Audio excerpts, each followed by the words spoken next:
Only 1 day old, Annabelle is getting off to a good start. Her mum Rose gave birth safely in this Kenyan clinic after months of prenatal care.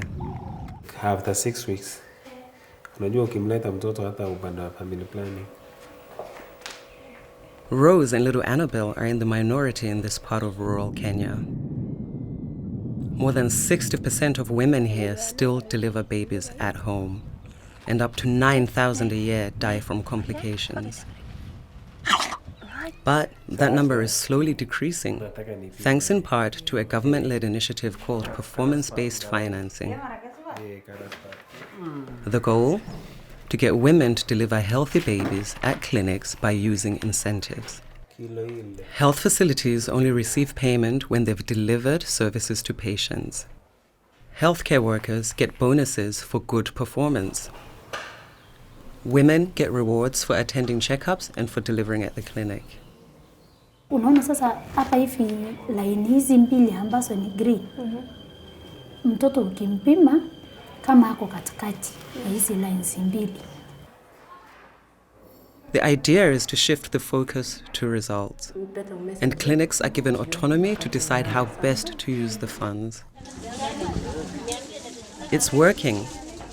This clinic treated about 62 women per month in 2010.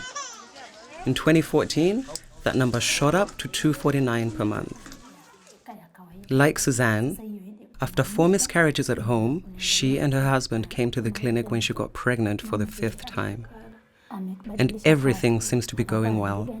Now she's about 4 months now pregnant. So I say that she's taken good care of. An added bonus for health workers is improved morale. You know, as human beings, you always work, and when you get appreciated, you get motivated. You work even harder. Another goal? Keep babies healthy. Mothers who deliver at the center keep coming back to get their children immunized against diseases like polio and measles. Polio. Hey. Sasa. Across the globe, programs like this one have demonstrated the impact of linking financing to results. But far too many women, adolescents, and children still die of preventable conditions every year. The challenge has led to the creation of the Global Financing Facility. It's tasked with uniting resources from countries themselves, international donors, and the private sector to accelerate progress. Annabelle's mother Rose is given blankets, sanitary products, and soap for giving birth at the clinic in Kenya. It may seem like a small reward, but it goes a long way in Samburu County. We can't afford to buy those things, but they help us. Yeah, so I'm glad for that. So Annabelle is starting life healthy with a program that has an incentive to keep her that way.